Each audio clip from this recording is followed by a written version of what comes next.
Bom dia, pessoal, tudo bem com vocês? Bom dia, bom dia, bom dia. Uma ótima quarta-feira para todos nós. Uma ótima quarta-feira para os meus queridos colegas, alunos de medicina, auxiliares de médicos veterinários, tutores, banistas, tosadores, zootecnistas. Os zootecnistas ficam bravos comigo porque eu não dou meu bom dia para vocês. Bom, gente, saiu o vídeo até que enfim, né? O meu vídeo de doença renal crônica 2024-2025, tá?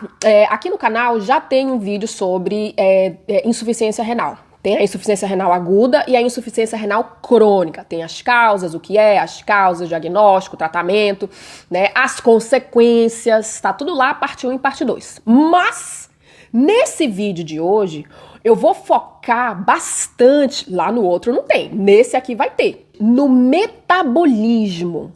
O metabolismo do paciente renal, ele muda, gente. Ele muda totalmente. Então, nesse vídeo de hoje, eu vou focar bastante na mudança do metabolismo do paciente renal crônico, tá? E aqui a gente só vai falar de insuficiência renal crônica, né? A doença renal crônica. A gente só vai falar disso hoje, tá, pessoal? Então, nesse vídeo de hoje, eu vou colocar a anatomia, né? O que cada ferramenta do rim faz, as suas funções, tá? Então, anatomia, fisiologia, vou falar o normal primeiro, como é que o rim funciona, para depois explicar para vocês a doença renal crônica, mas vocês precisam saber o normal, tá? Vocês sabem, para quem me acompanha aqui, eu já faço esse jeitinho nosso aqui há muitos anos, tá? Então, assim será nesse vídeo de hoje e também explicando todo o metabolismo.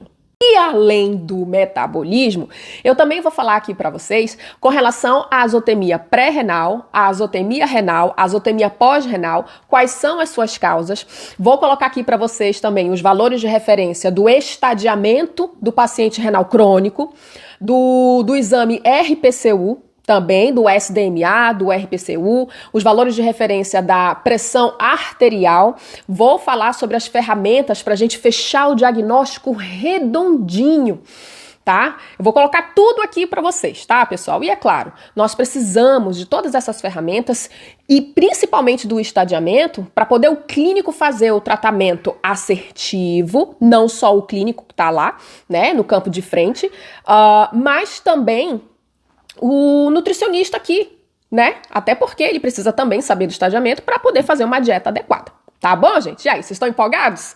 Eu tô. Então, vamos lá.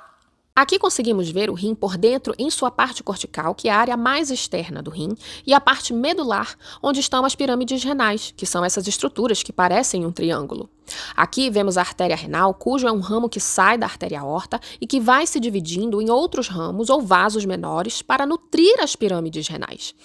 Dentro de cada pirâmide dessa, encontramos os néfrons. É aqui que acontecem todas as funções renais. Notem que temos os néfrons corticais que ficam na área mais externa do rim e os néfrons justaglomerulares que ficam na parte mais interna. Um parêntese aqui. Cães têm de 300 a 700 mil néfrons, enquanto que os gatos têm por volta de 175 mil. Notem que a alça de Henle dos néfrons justaglomerulares dos gatos são mais adentro do rim, e é por isso que eles conseguem concentrar muito mais urina do que os cães, mesmo tendo menos néfrons, pois os gatos têm muito mais néfrons justaglomerulares. Cada néfron desse é nutrido pela artéria interlobular e arteríola aferente. Notem que a arteríola aferente tem um calibre mais grosso do que a arteríola eferente. Com isso, há um aumento na pressão dentro do glomérulo, o que ajuda na filtração. Mas isso eu vou explicar melhor já já. Continuando a conhecer as estruturas. Aqui o néfro, como vocês já viram, e em cada néfro temos a cápsula de Bowman, que é essa bolinha azul, e dentro dela temos o glomérulo. O glomérulo nada mais é do que um emaranhado de vasinhos que irá fazer a filtração do sangue para a formação de urina. Por isso vocês estão vendo essas bolinhas coloridinhas que é chamada de filtrado glomerular. É o que restou da filtração.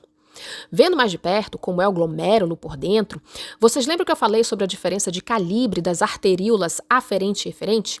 Então, essa diferença, pessoal, é de propósito para que a pressão vinda da corrente sanguínea seja alta ao chegar ao glomérulo, empurrando o filtrado glomerular para a cápsula de Bowman. No resto desse filtrado, temos água, restos nitrogenados, como amônia, ácido úrico, ureia, olha a ureia aí, né, um dos marcadores da insuficiência renal. Temos os aminoácidos, glicose, sódio, cálcio, e tudo isso é filtrado pelos glomérulos. Olhem os buraquinhos por onde é feita a filtração. Olha o cálcio saindo pelo buraquinho. Mas não se preocupem, tudo que é importante para o corpo é reabsorvido pelos túbulos contornados, mas isso veremos depois. Outras substâncias, como proteínas e hemácias, são muito grandes para passar pelos buraquinhos dos glomérulos. Logo, eles voltam para a corrente sanguínea. E aqui acaba a função de filtração dos rins. Agora vamos à fase de reabsorção que envolve os túbulos renais. Então temos os túbulos renais, os túbulos contornados proximais, alça de Henle, túbulos contornados distais e ducto coletor. Lembram da pressão que a artéria aferente faz para jogar o lixo metabólico na cápsula de Bowman? Pois bem, à medida que o rim joga coisa que não presta, ele também joga elementos que são necessários para o corpo dos nossos animais. Por isso a fase de reabsorção, pois os elementos que são necessários para o corpo precisam voltar. Então, quando aquele resto de filtrado passa pelos túbulos contornados proximais, é como se o rim dissesse: túbulos contornados proximais, tem coisa que está passando aí que a gente está precisando, não deixa sair não. E aí os túbulos contornados proximais vão lá e dizem assim: oh, vocês aí, sódio, água, cloro, bicarbonato, cálcio, potássio, glicose, aminoácidos. Vocês estão indo para onde? Volta aí! Daí essa galera toda é reabsorvida. Volta para o corpo através dos capilares peritubulares, que são esses vasinhos vermelhinhos que envolvem os túbulos através de mecanismos ativos e passivos envolvendo a bomba de sódio e potássio. Agora vamos à alça de Henle. A alça de Henle, ela é constituída por uma porção descendente que é responsável pela absorção de água e uma porção ascendente que é responsável pela absorção de sódio, ureia e cloretos. A diferença de estruturas das alças descendente e ascendente é importantíssima para a regulação da concentração de urina. Nos túbulos contornados distais, há a absorção de sódio e a secreção de potássio. Esse mecanismo influencia o conteúdo de sais e água no organismo. Os túbulos contornados distais também secretam íons de hidrogênio e amônia para a urina. Esta atividade é essencial para o equilíbrio ácido-básico do sangue. E os ductos coletores, por fim, coletam o produto final dos processos e são responsáveis pelo controle de excreção de ácido e pelo controle do pH final da urina. Bom, agora que vocês já sabem, né, cada estrutura do rim, o que cada um faz, vocês já sabem, tá? Eu vou mostrar para vocês tudo isso que eu falei e mostrei para vocês, mas agora de uma maneira andando.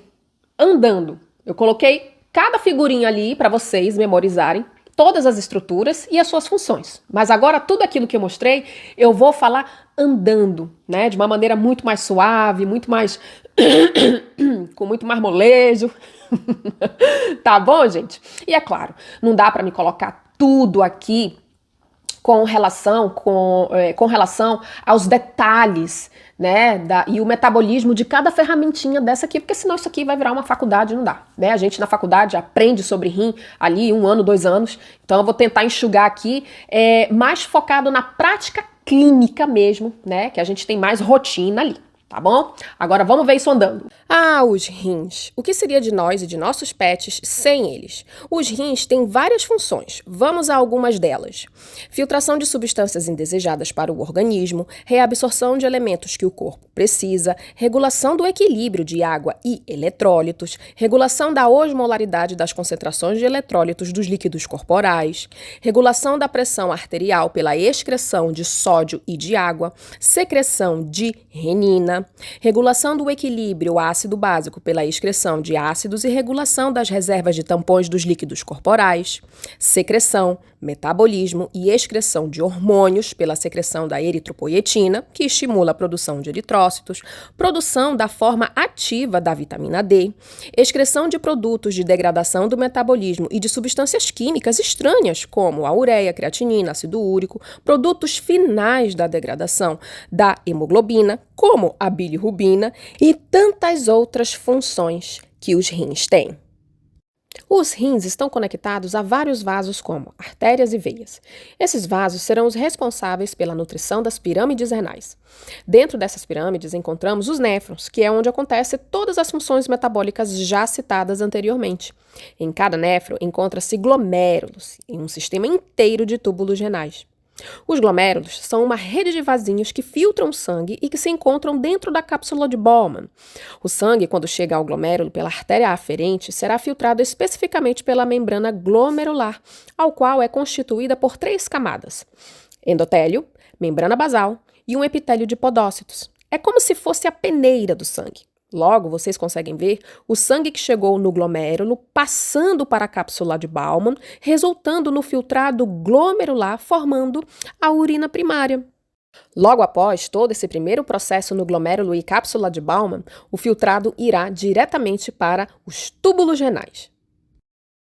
Chegando nos túbulos renais, temos os primeiros túbulos, o túbulo contornado proximal, ao qual começa a reabsorção de substâncias importantes, como 80% de água, glicose, sódio, potássio, filtrados e outros solutos que são reabsorvidos para o organismo. Logo, tudo que é importante para o corpo volta. Depois, o que restou vai passar pela alça de Henle, também fazendo a reabsorção de água e solutos apenas pela alça descendente, pois é permeável à água. A alça ascendente não é permeável, sendo assim, tendo como função também a concentração de urina. Em seguida, vai para os túbulos contornados distais, fazendo seu papel de reabsorção também e regulando as concentrações de sódio e potássio e o pH do sangue. E, por fim, o ducto coletor, que também participa no mecanismo de reabsorção e coletando tudo o que sobrou para a excreção.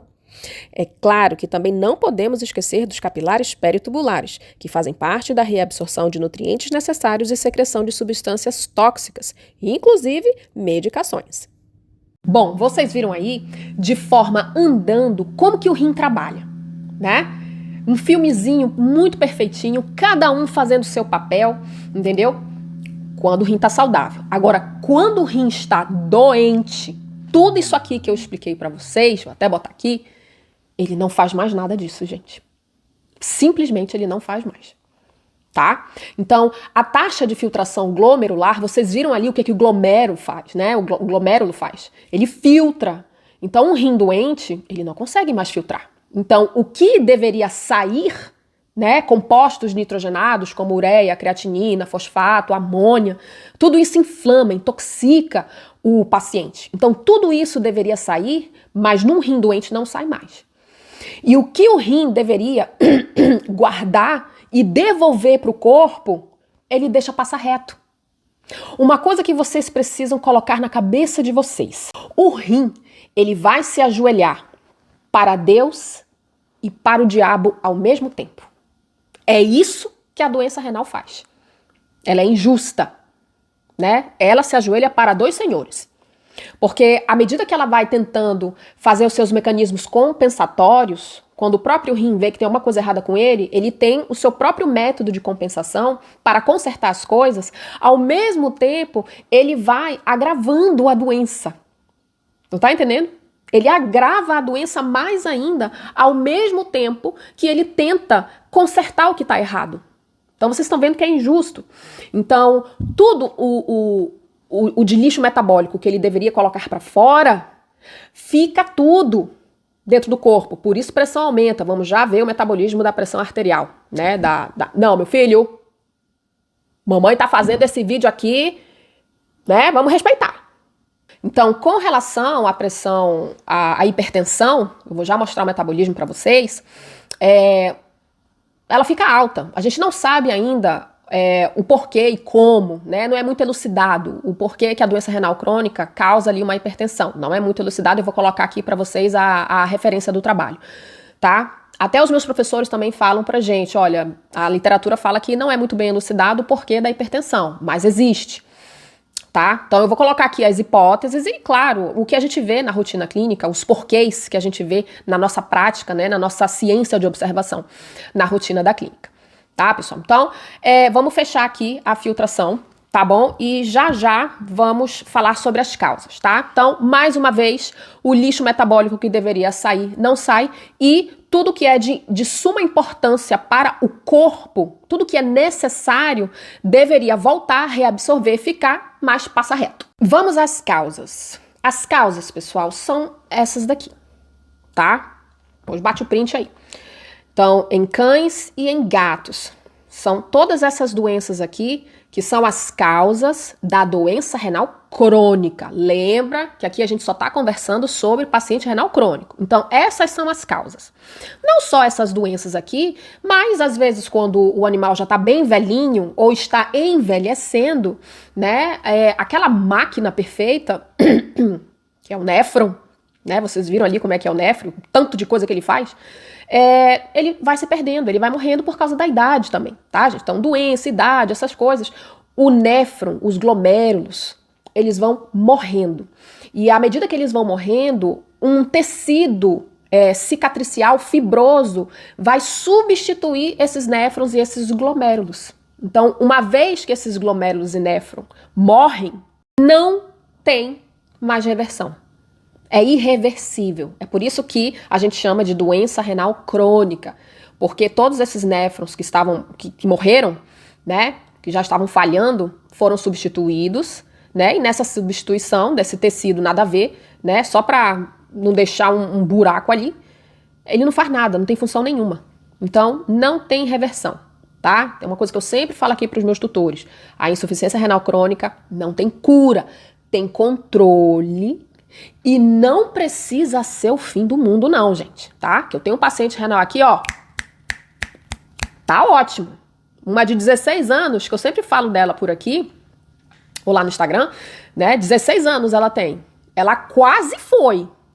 Ressurgiu das cinzas. E o estádio dela é 4, tá? Então, pra você que tá me assistindo agora agoniado, não se preocupe, não é o fim do mundo.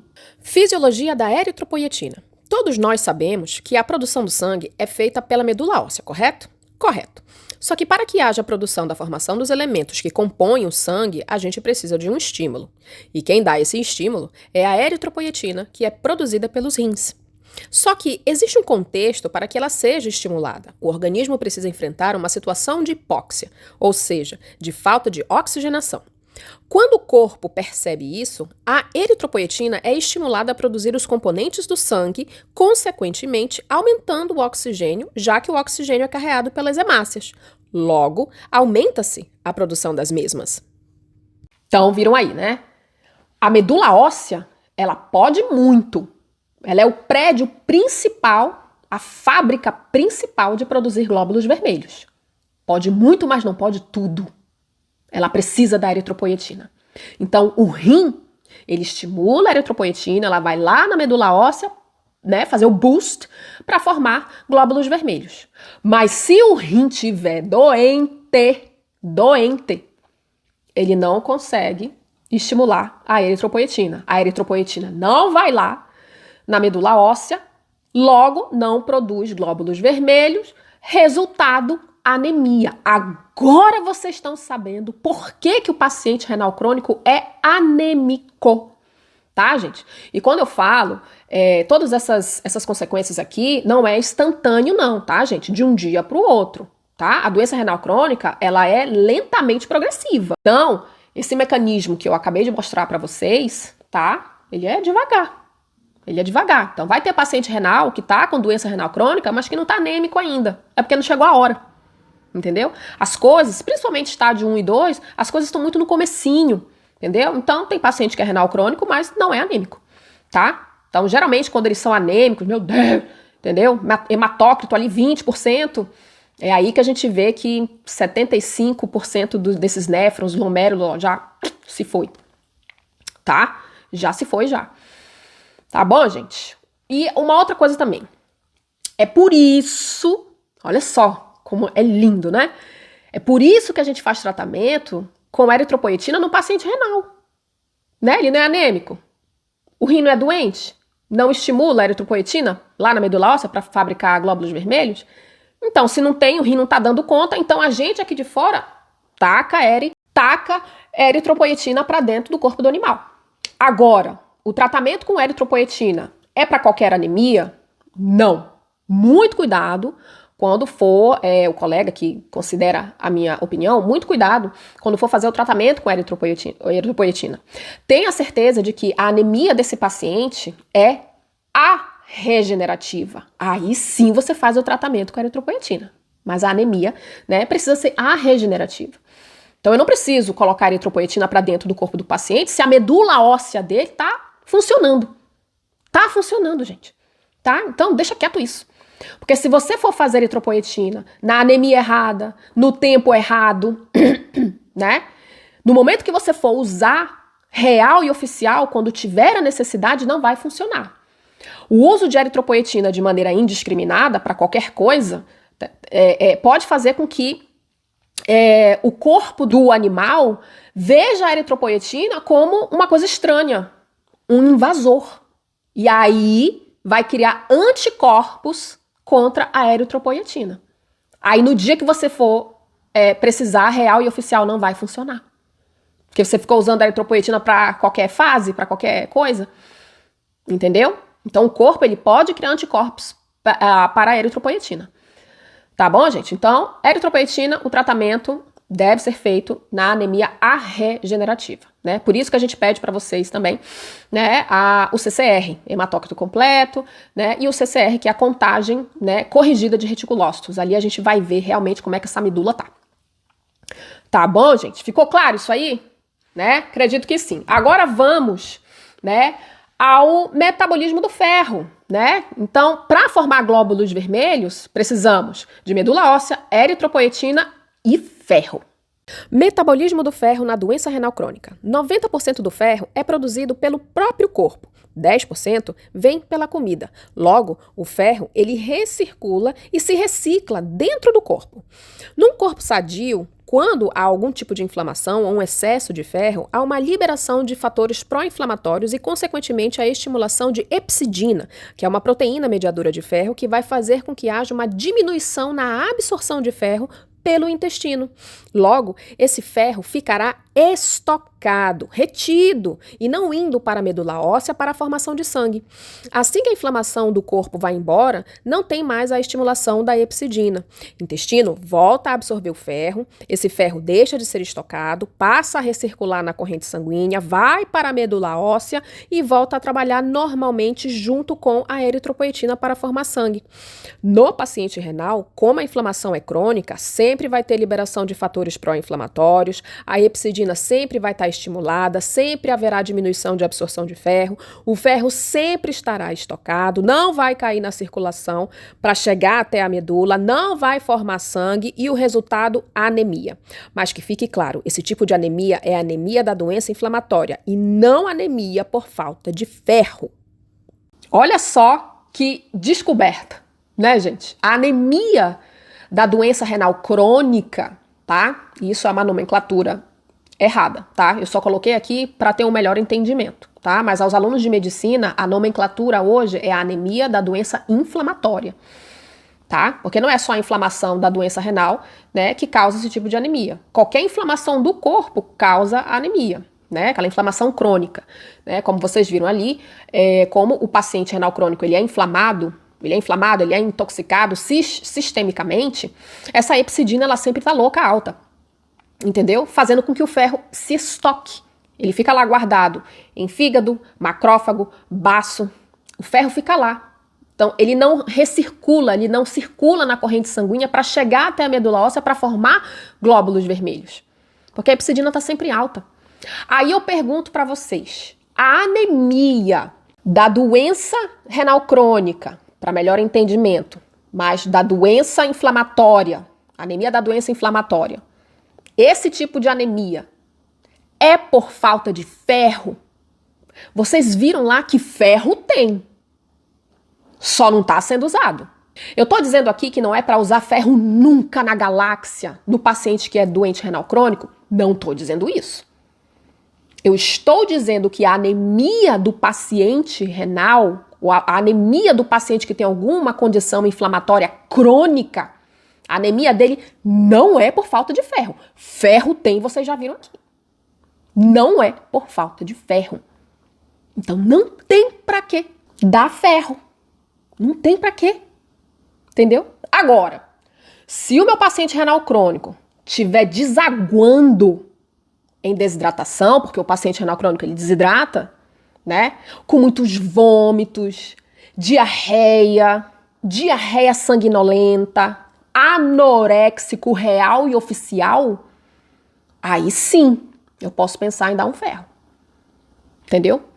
Principalmente quando ele estiver fazendo fezes sanguinolentas, porque o ferro ele está saindo fora do vaso, né? Redundante isso, mas ele está para fora do vaso, ele está vazando para fora do vaso, entendeu? Aí eu sei que eu tenho perda de ferro porque aquele ferro que está saindo para fora do vaso ele não recircula, porque ele já saiu para fora. Redundante de novo aqui, só para o melhor entendimento, entendeu?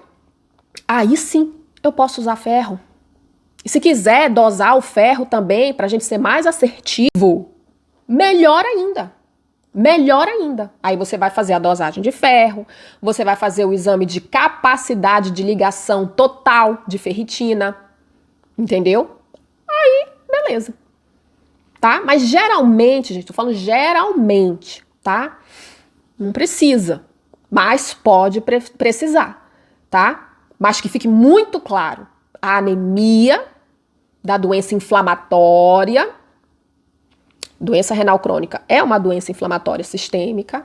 Este tipo de anemia não é por falta de ferro. Ferro tem, está estocado, só não está sendo utilizado. Então, quando uma pessoa vai lá, não sabe o metabolismo do ferro e vai tacando ferro, vai ter um excesso de ferro e esse animal ele pode ter cirrose, insuficiência cardíaca aguda, quiçá uma morte súbita, tá? E morte. Morreu por excesso de ferro. Vocês estão vendo que gente, a coisa mais rara do mundo é você usar ferro. Eritróis, hemolitan, é a coisa mais rara do mundo você usar. Então você não usa ferro para qualquer coisa. Porque dá esses BO aqui que eu acabei de falar, tá?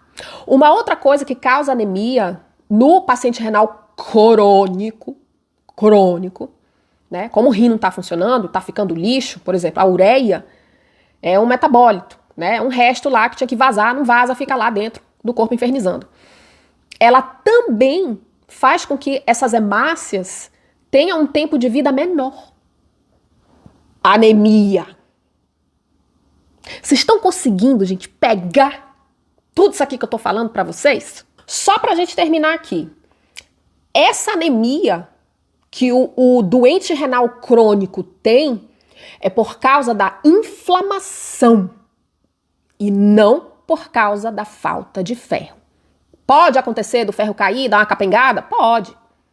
Né? Se esse paciente agudizar real e oficial, né? na doença renal crônica. Agudizar feio mesmo.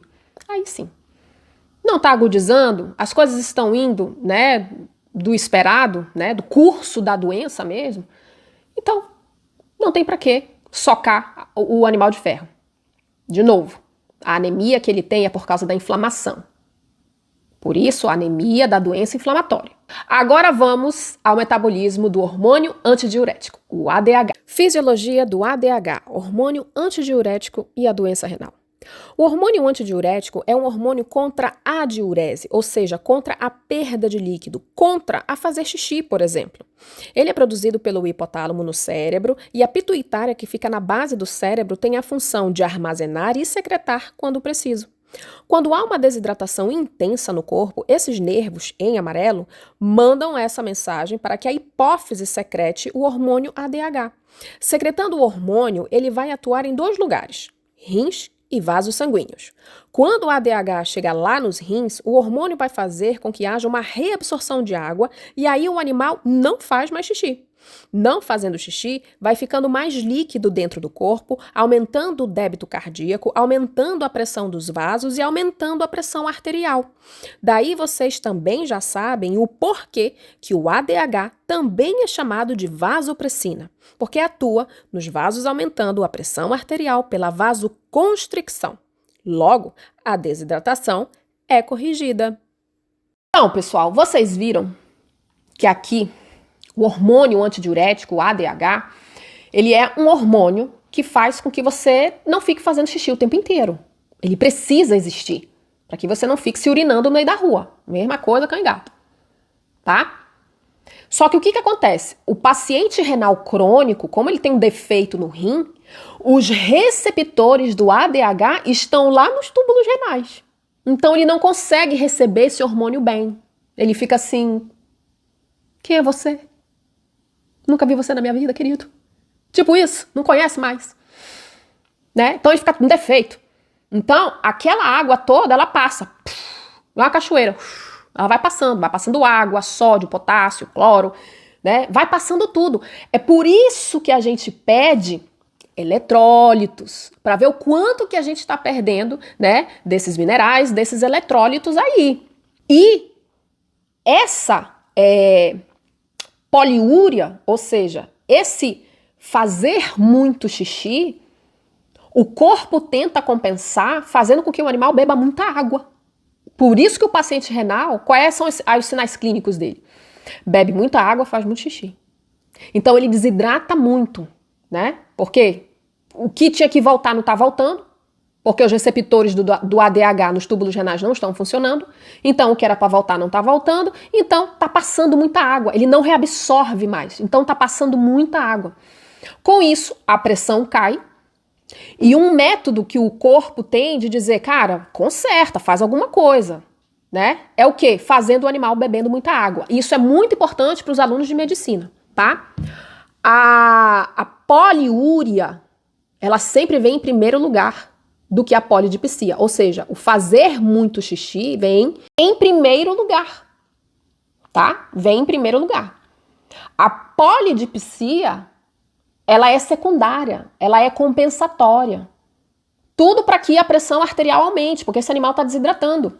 Então ele vai começar a beber muita água para tentar compensar isso aí e fazer com que essa pressão aumente, arterial aumente. Só que isso não é o suficiente, gente. Demora muito, né? Tudo que é por via oral, demora, não tenho paciência. Demora.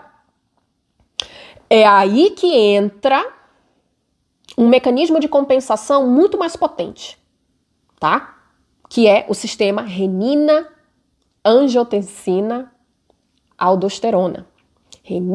Sistema renina-angiotensina-aldosterona. E esse mecanismo aí que vai fazer com que a pressão aumente. Fisiologia do sistema renina-angiotensina-aldosterona. Pressão caiu. Ou porque o animal não bebe água, está extremamente desidratada, ou teve algum acidente que perdeu muito sangue. Com a pressão baixa, pessoal, o rim vai liberar um hormônio chamado renina, que vai cair na corrente sanguínea e vai se encontrar com uma proteína produzida no fígado que se chama angiotensinogênio. Quando esses dois se encontram, a renina transforma o angiotensinogênio em angiotensina 1.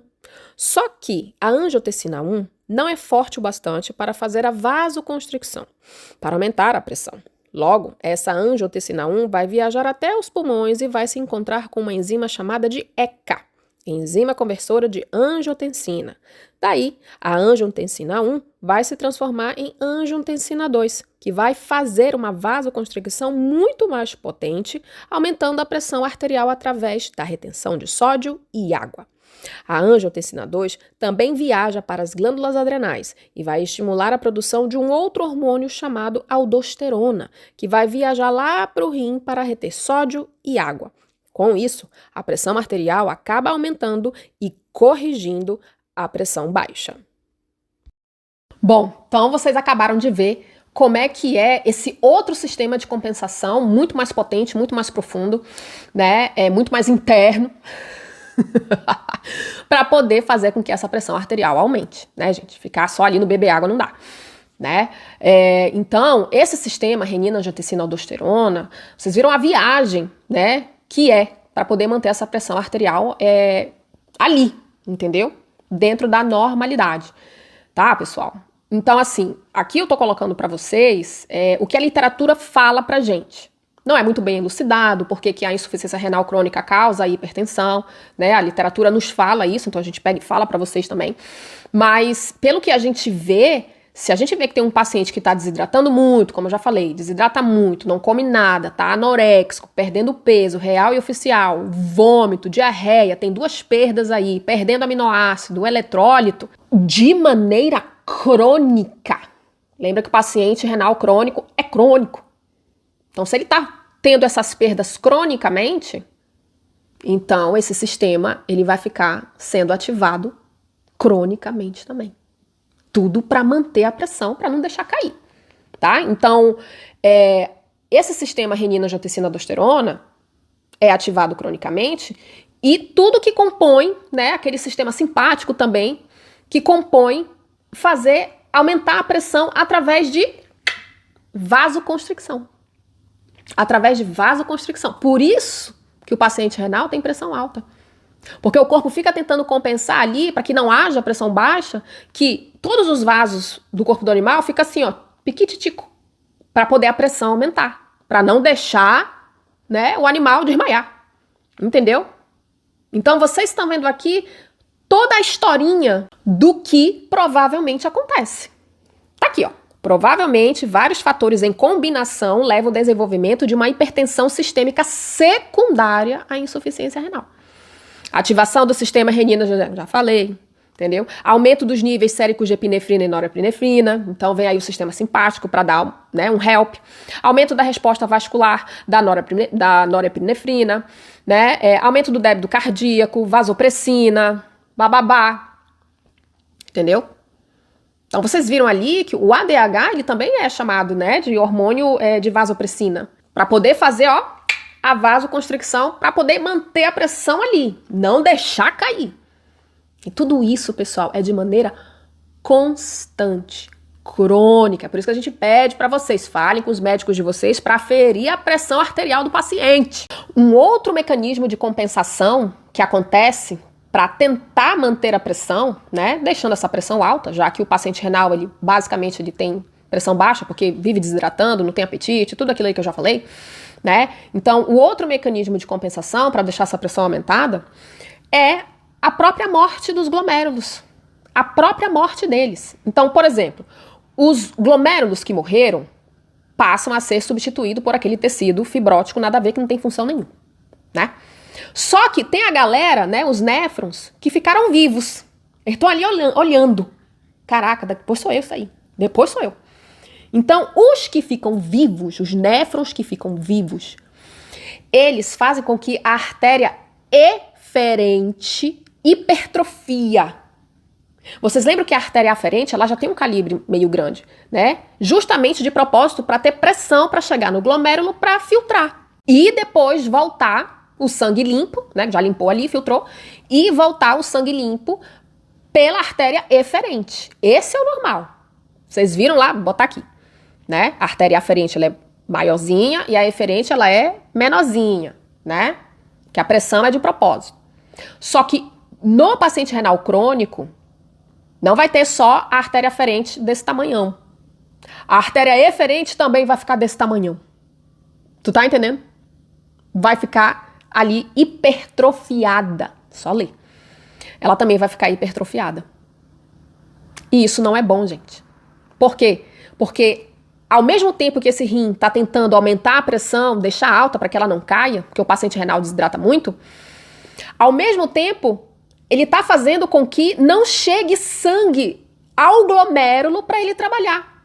E glomérulo sem líquido para trabalhar, ele morre. Então vocês estão vendo que ao mesmo tempo que esse rim tenta consertar da maneira que dá, ele também ele vai tirando a própria vida. Por isso que eu falei pra vocês ali no começo, a insuficiência renal, gente, ela vai se ajoelhar pra Deus e pro diabo. É injusto. Ao mesmo tempo que ele tenta consertar, compensar, fazer o melhor que ele pode para ajudar esse animal, ao mesmo tempo ele faz com que a doença se agrave. Se agrave, se agrave. Sem líquido, a pressão sempre alta ali, o tanto de líquido que corre dentro do vaso é muito pouco. Não chega líquido suficiente lá naquele glomérulo para ele trabalhar. Então, ele vai morrer. Então, os néfrons, os glomérulos que hipertrofiaram, né, os néfrons que hipertrofiaram ali, eles já sabem que eles vão morrer. Então eles vão fazendo de tudo ali para compensar, só que vai chegar uma hora que eles também vão morrer. E aí esse rim, ó. Bom, vamos a uma outra coisa que não ajuda em nada o paciente renal.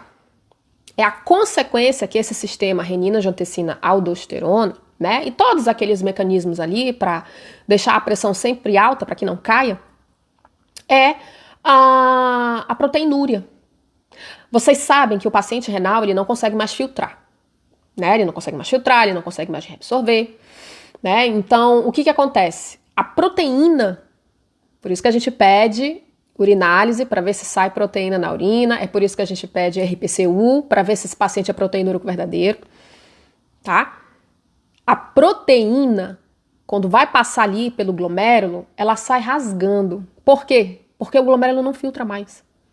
Então, essa proteína passa, vai chegar lá nos túbulos, que tem a função de reabsorver, não reabsorve, porque o rim está doente. Então, a proteína, ela passa e vai ficar passando cronicamente em excesso. Só isso. Então, a proteína ela vai ficar passando, rasgando esse glomérulo inteiro, passando em excesso cronicamente. E aí, mais uma coisa ali para a conta do glomérulo, para morrer, não funcionar, agravando a insuficiência renal. É por isso que a gente pede urinálise e RPCU, tá, gente? A proteína, quando ela sai na urinálise, é normal ela sair um pouquinho, tá? Agora, é claro, não é normal ela sair esculachando o rim, tá? Então, um pouquinho de proteína na urina, pouquinho, não tem problema, é normal, gente. Que nem cristais. Ah, apareceu cristais, presença de cristais na urina. É normal. Não é patologia. Patologia é quando forma cálculo. Aí sim. Tá? Proteína é a mesma coisa. Normal sair um pouquinho. Então, como esse rim está lesionado, não filtra, não reabsorve, proteína vai passando, e à medida que ela passa, ela vai mudando a estrutura do glomérulo, e vai rasgando tudo, porque a proteína ela é muito grande para passar ali pelo glomérulo. Aquele tamanho lá não é para passar, entendeu? E quando passa, reabsorve, porque a gente precisa de proteína o tempo inteiro, né? Então, mas como esse rim não funciona, então vai ficar passando toda hora, rasgando mais esses glomérulos e matando esses glomérulos mais rápido ainda. Então, vocês estão vendo que todo o mecanismo, né, e as consequências desse mecanismo para fazer esse animal viver, ao mesmo tempo, ferra o animal. Ferrando o animal, ferra o tutor, ferra nós aqui, clínico geral, nutricional, ferrando todo mundo. Entendeu? Por isso que o paciente renal, ele sempre tem que estar sendo monitorado. Porque são 200 mil coisas acontecendo ao mesmo tempo, com mecanismos muito complexos. Uma outra coisa que eu não posso deixar de relatar aqui para vocês é que a hipertensão, pessoal, ela não é uma queridinha da doença renal crônica. Antes da gente pegar, né, e olha, o teu animal só tem doença renal crônica. Antes de eu falar isso para o tutor, eu preciso investigar as outras causas que causam a hipertensão, tá? Então, eu preciso investigar hiperadrenocorticismo, hipertiroidismo, é mais em gatos, né? Hipotiroidismo em cães, tá? O gato, gente, é mais hiper, mas a gente também pode ter hipotiroidismo também, tá? Diabetes mellitus, neoplasias. Eu preciso averiguar tudo isso aí. Para eu olhar lá no olho do tutor e falar, olha, teu animal só tem. Preciso saber, investigar se não tem nenhuma doença de base que está causando a insuficiência renal, fazendo essa pressão aumentar. Não só essas doenças, mas também como doenças hepáticas, tá? Doenças hepáticas. E entre outras doenças aqui, que tem um monte, né, gente? Não dá para falar tudo aqui, tá?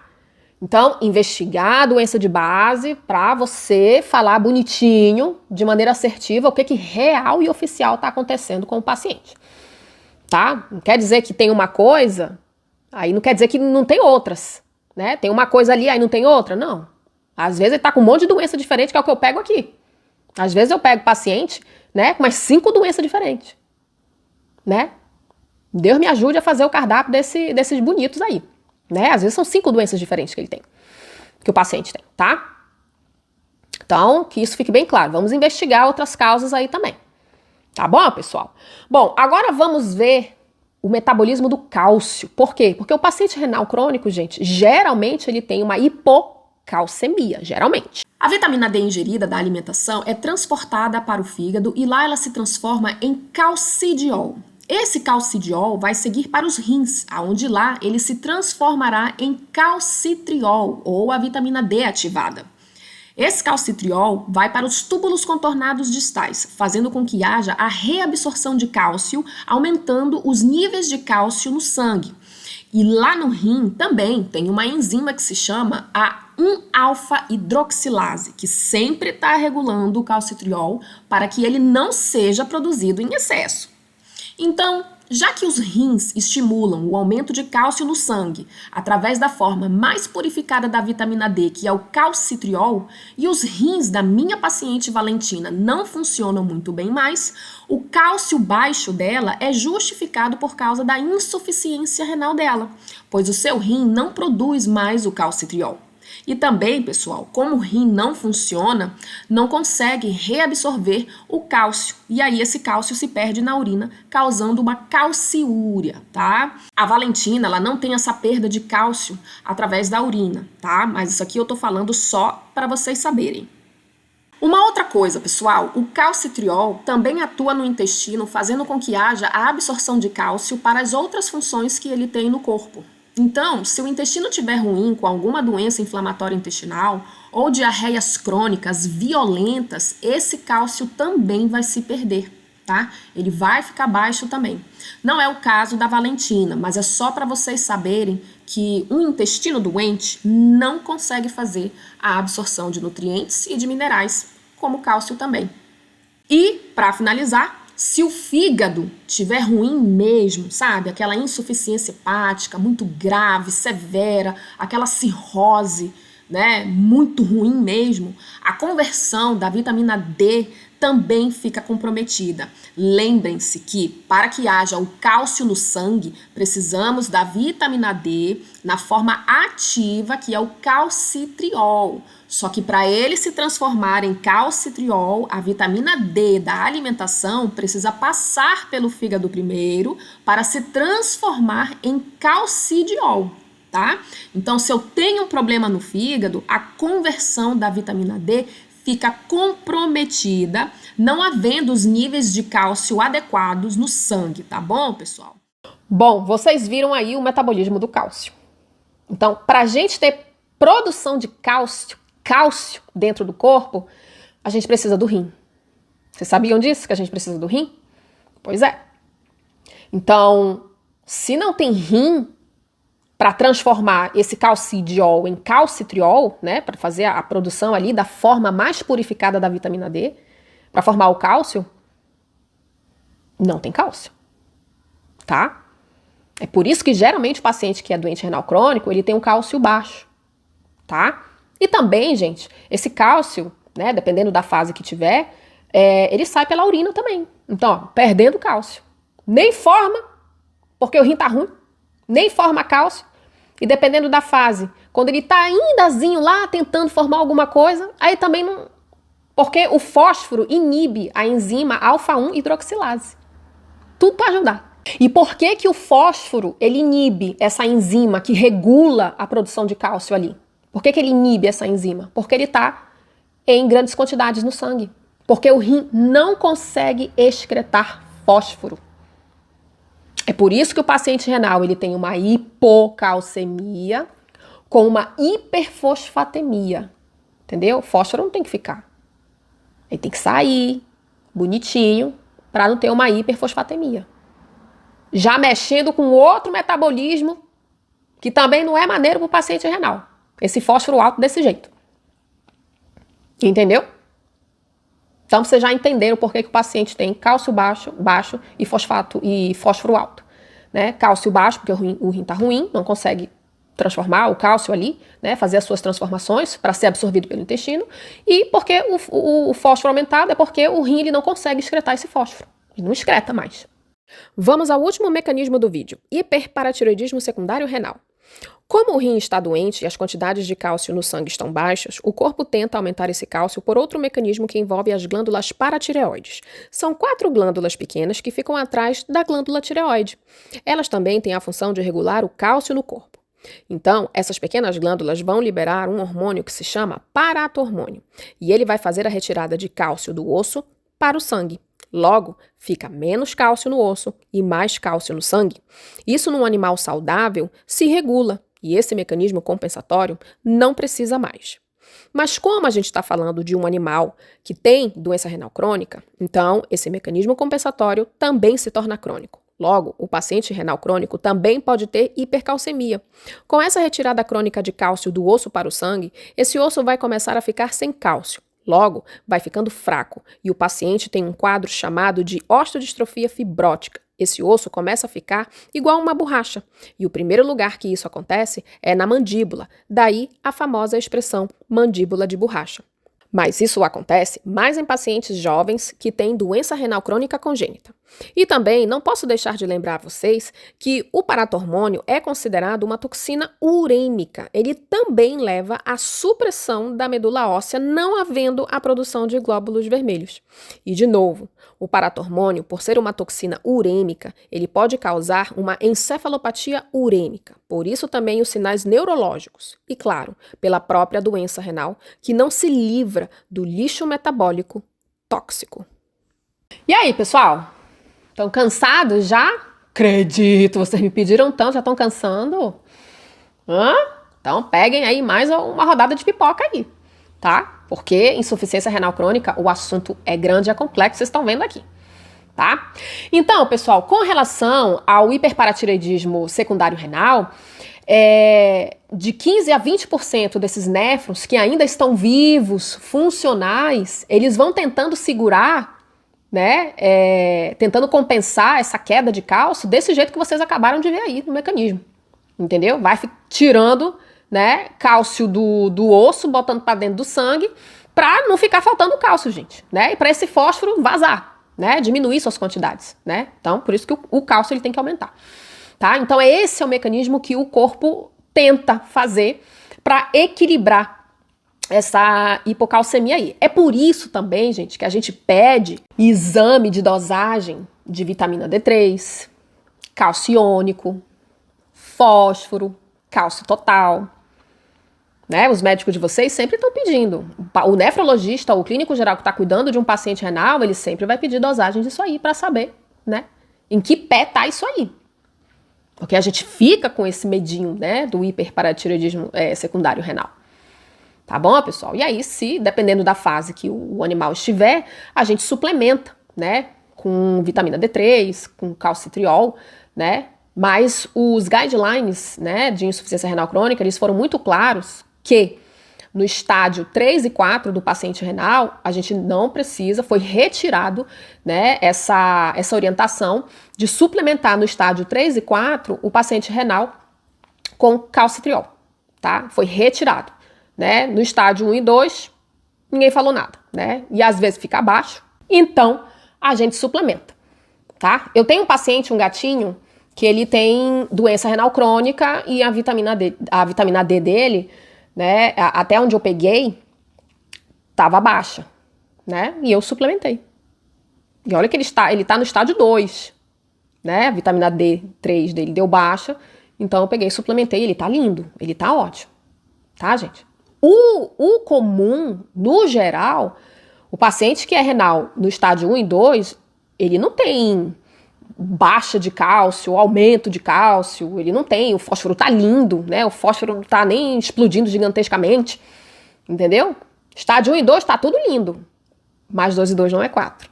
Então, nesse meu paciente, nesse gatinho, que é doente renal crônico, o cálcio dele tava baixo e a vitamina D3 tava baixa. Então, eu suplementei. E os guidelines falam pra gente que não há necessidade de fazer essa suplementação no estágio 3 e 4, porque não tem estudos o suficiente, né, estudos robustos mostrando pra gente que vai ajudar em alguma coisa, entendeu? Então, relatando aqui o que os guidelines, só ler, o que os guidelines estão falando pra gente.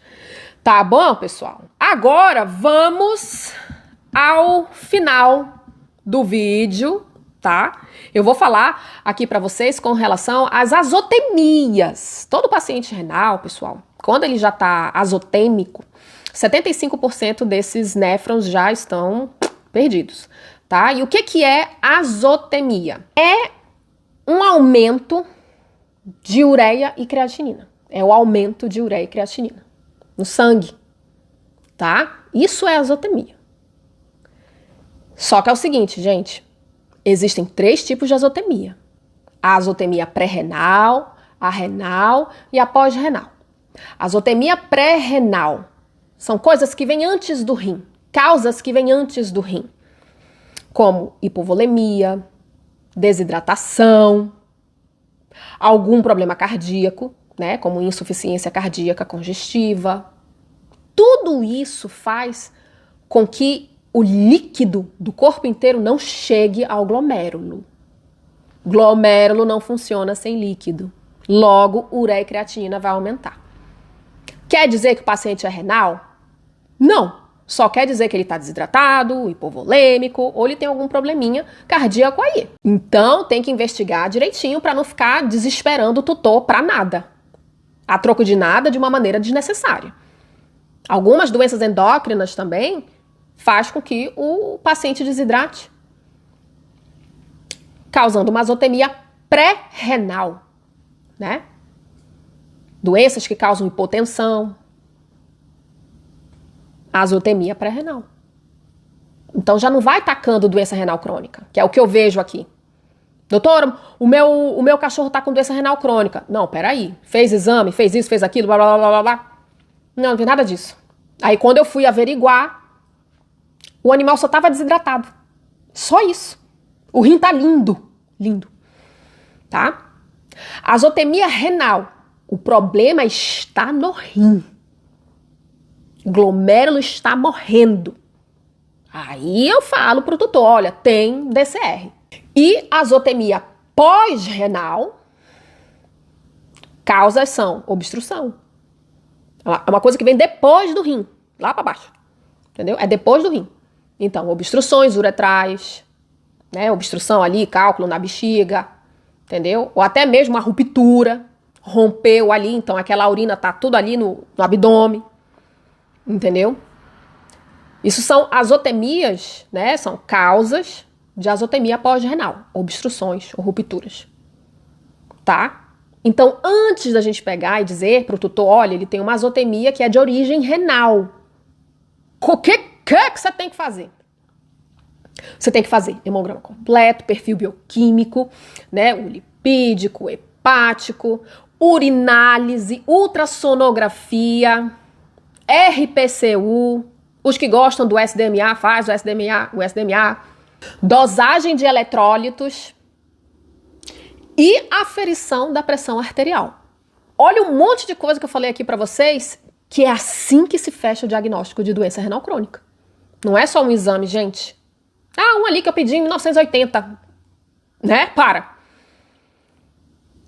os colegas que gostam de usar o RPCU, a gente precisa fazer 2 mensurações, tá? No intervalo de 15 dias. Que é o que eu sempre oriento os meus tutores aqui, tá? Tá com suspeita de doença renal crônica. Então, vamos ver, né? Então, pede esse monte de coisa que eu acabei de falar aqui, entendeu?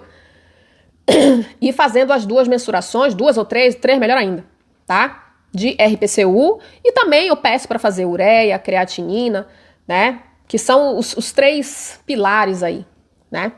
Pra gente pegar e ter a certeza de que, poxa, real e oficial, ele tem insuficiência renal crônica, tá, pessoal? E é claro, né, que essas mensurações, os números dessas mensurações precisam estar crescentes e persistentes. Canso de falar isso aqui. Precisam estar crescentes e persistentes, que aí sim, né, eu vou fechar o diagnóstico redondinho ali, sem fazer o tutor gastar o dinheiro dele para nada, entendeu? Porque tudo foi gasto de maneira assertiva, porque o colega sabe o que ele está fazendo. Ele sabe o que ele está fazendo. Aí para ser assim, né? Ele sabe o que ele está fazendo. E aqui, nesses stories a seguir, eu vou deixar para vocês a tabela do estadiamento, a tabela da pressão arterial, a tabela de que mais, gente? Do RPCU, para vocês terem e guardar em casa.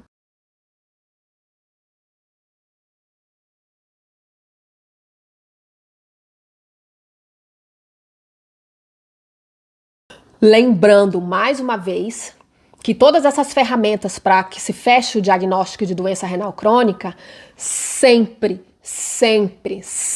deve estar acompanhada da clínica do paciente. A clínica é soberana, tá, gente? Os exames laboratoriais, o papel, a máquina que a gente usa para tentar fechar o diagnóstico, os exames complementares, eles são um guia. O teu maior tesouro para fechar o diagnóstico de doença renal crônica está na tua frente, na hora que o paciente está olhando para ti, na hora que você está palpando esse paciente, conversando com o tutor, sabendo tudo o que está acontecendo, pondo tudo em prontuário, né?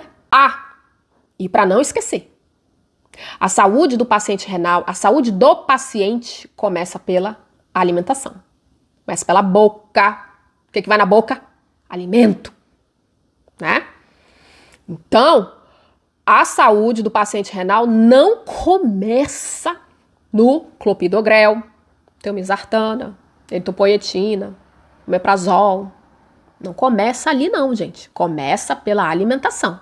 Então, procurem um nutricionista, ou se não quiser procurar um nutricionista, então peçam para os seus médicos veterinários recomendarem as rações que mais se adequam a o que está acontecendo ali no momento, né? Mas ele não é nutri, entendeu? Então, o ideal, procure um nutricionista. Não dá para procurar, então faz o que dá. Tá bom, gente? Ficou claro essa parte aí? A alimentação é fundamental para o paciente renal. Então, eu vou ficando por aqui. A conversa é muito grande, tá? Mas eu espero que vocês tenham gostado. Me considerem aqui. Deixa um like se vocês realmente gostaram, tá? Se vocês acharam tudo isso horrível, pelo menos comenta, entendeu? Para me dar engajamento. Tá bom, gente? Mas me considerem aqui. Então, deixa o seu like, se inscreva no canal, né? Ligue o sininho, tá bom, gente? E compartilhe com seus amigos, tá? Tudo isso aqui deu muito trabalho, eu fiz com muito carinho mesmo, porque a minha intenção é de ajudar, fazer com que vocês sejam tutores inteligentes, que saibam conversar, ter argumentos, né, baseados em estudos e trabalhos acadêmicos. Por isso que eu deixo sempre a fonte aqui de tudo que eu tô falando. E aos alunos de medicina, sempre confiram, tá? Se o que eu tô falando aqui tá batendo com os artigos.